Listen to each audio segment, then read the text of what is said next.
So are you perimenopausal, postmenopausal, or somewhere in between, and all of a sudden you've experienced a significant spike in joint aches and pains or have been diagnosed with osteoarthritis? Sometimes that can feel like a stab to the heart because it feels like we can't be as active as we want to, or we can't lead this adventurous lifestyle that we're craving. Well, I want to tell you, as a physical therapist, I specialize in seeing people with osteoarthritis, and I meet women every single day who are dealing with this spike in joint pain because of menopause. And menopause and arthritis are very closely correlated.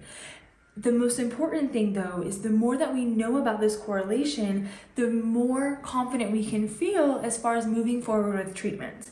Because a lot of people are doing the wrong things when it comes to dealing with menopause and arthritis that actually lead to more pain, more weakness, and moving further away from leading the active life that you want to. So I want to tell you the two most important things that you can do right now to help combat that arthritis pain. Wherever you are in this journey, there are things you can do to combat these symptoms. So I want to get to those two things, so I want you to stay until the end, but I do want to give you just a little bit of information on menopause and arthritis and how they're connected, because the more we know, the better we will feel about our treatment decisions moving forward. So as you probably know, especially if you're going through menopause, you see a decrease in estrogen. And estrogen is responsible for two main processes when we're looking at connection to joint pain. The first one is estrogen helps to regulate a lot of different pathways in our bodies, but primarily it helps with our cartilage. So it does contribute to our cartilage strength. And so when we lose that estrogen, our cartilage may become a little bit weaker. It may become less efficient. Now, our cartilage lays between our joints and it helps to absorb the shock and the stress, so it doesn't necessarily go straight to our joints and our bones and irritate that. It helps as kind of a pillow to lessen some of that stress. So as you can imagine, when we start to lose the strength of that, then it can actually irritate our joints just because we don't have as much cushion in between. Estrogen also helps to regulate inflammation. And we lose that regulation of inflammation, and now we have more of that called chronic low-grade inflammation that is in our bodies. And this is one of the things that can exacerbate osteoarthritis pain. And this is because that inflammation comes in, nestles in places where it's really not welcome, and it irritates our joints. It makes our joints very angry, which then leads to stiffness, leads to pain, and can even lead to some muscle weakness. Estrogen, when we lose it, it can also lead to some increased muscle weakness. And if we don't do anything about it, we can continue to spiral, losing our lean body mass and unfortunately making more room for that fat mass. And it can contribute to weight gain. The culmination of the things that we start to accumulate and start to change in our body as we lose estrogen can lead to joint pain. So how do we fix this? What can we do to reduce that joint pain? Because I want to tell you that you can still reduce that pain, that stiffness, all those annoying symptoms that come with osteoarthritis. Because there have been people that have been even in menopause that have been able to control their symptoms, even with bone-on-bone knee arthritis, and have been able to return to jumping, like this woman here. Which not only can you just physically okay, I can jump, but when you can jump and when you can gain that muscle strength and that muscle power and that confidence to be able to do that, then that can be amazing as far as unlocking so many things that you're now able to do. Hiking, biking, picking up your grandchildren, getting up and down from the floor, all of these things are possible. But we have to know what to do in order to manage that. Because if we don't take action, we likely aren't going to be able to be as active as we want to be. And it can lead to decreased quality of life. It can lead to depression, anxiety, stress, all of these negative emotions. If you want to live an active, adventurous life, we need to do two things. So the first one is actually increasing our protein intake.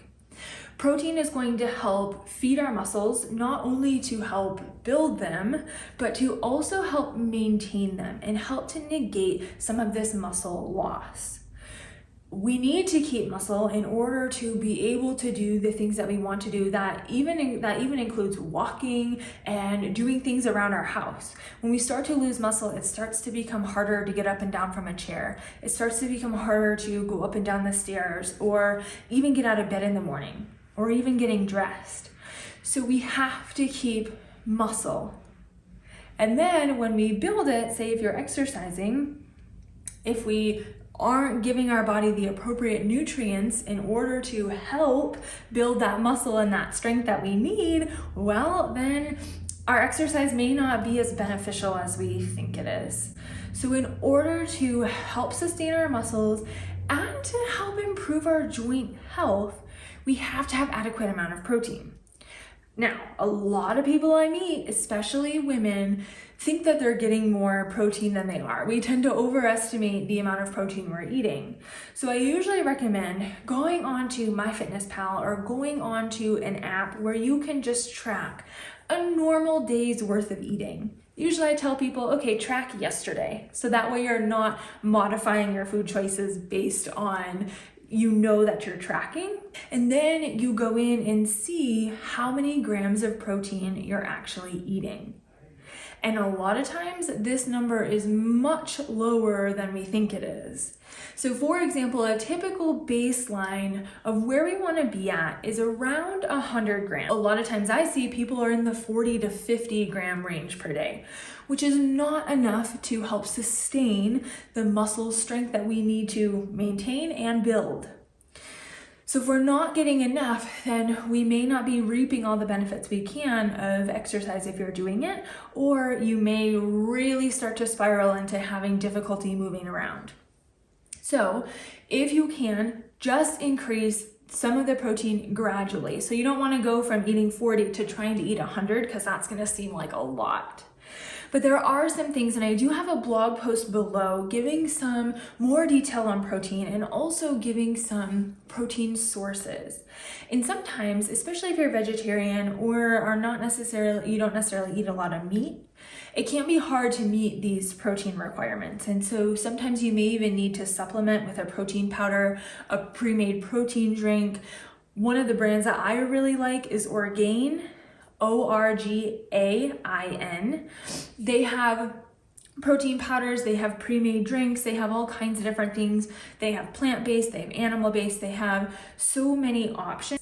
So it's just one thing, plug it in and see how you're doing and see where you're at. If you're around that 100 grams, that is awesome. And you may even want to increase by 10 or 20 grams, but you always want to consult with your physician first, especially if you have kidney problems or any other underlying health conditions that protein can influence. Now, the second one is going to kind of piggyback off that, but it is imperative if you have osteoarthritis or joint pain and menopause, you have to strength train. You have to do resistance training. And one of the big barriers that people have is, well, I don't know what exercises to do. I don't know what things are going to cause me more pain or what things are going to cause me to injure myself. I need to know what to do in order to resistance train safely and confidently. Because if you're not really sure what to do and you're trying to, lift these weights, a lot of times it can lead to injuries and can also lead you to be unmotivated for exercise. So I do have a 4-day challenge that's going to take you through how to resistance train, how to add strength training, especially when you're dealing with joint pain and on top of that menopause.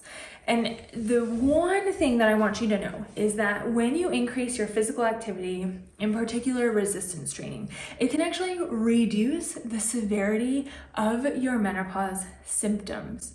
It can help you get better sleep. It can reduce the severity and the frequency of other things like hot flashes and things like that. So there has been, this is research backed, that it does decrease the severity of your symptoms. You can also prevent that muscle wasting that tends to happen when we lose estrogen. Exercise is also wonderful to manage inflammation, to help with weight gain, and to really help you get rid of that stubborn body fat, because the more lean muscle mass you have, the more calories and the more energy you're going to burn throughout the day, which means that's going to help aid us in weight loss. It's also going to help make you more sensitive to insulin, and the insulin resistance that can cause weight gain in menopause can actually be reduced. You have to strength train, and a good goal that I like to use is at least 3 days a week. When you start there, weight training does not have to be pick up these 10, 20, 30 pound weights. You can start light, even just with water bottles and things. And I do have a video right here that is going to help give you some guidance as far as just using light weights to start and then starting to build up. Because not only does menopause make you feel tired, unmotivated, adding arthritis on top of that and painful joints can make exercise seem virtually impossible. But I want to tell you that it is absolutely possible. You can lift weights, you can learn how to squat again, you can learn to go up and down the stairs again. You can learn how to do all of these things by actually building muscle instead of wasting time on things that claims to build muscle but isn't really helping you out much. The more muscle you can build to support those joints helps to make up for that loss of that cushioning by using the muscles to help take up some of that stress now. So it is so vitally important for you to strength train. If you are interested in that free 4-day challenge, the link is down below. But you can also check out that video for including that resistance training and starting at a really basic level. And you will be amazed at how good you can feel once you get going, because the two primary motivators of physical activity, especially in women with menopause, is to feel good and look good. And those are the two things that help propel us forward and to help motivate us, because I want you to feel good and I want you to feel good in your body too. Between protein and resistance training, you can start to combat this arthritis. It's helpful. If it was, hit that red subscribe button and then put a comment below. Let me know how your journey is going and maybe what the hardest thing is for you, or if you've tried exercise or protein, how it's made you feel so far. This way we can motivate other women to get started on their journey to manage arthritis pain. Thanks for watching.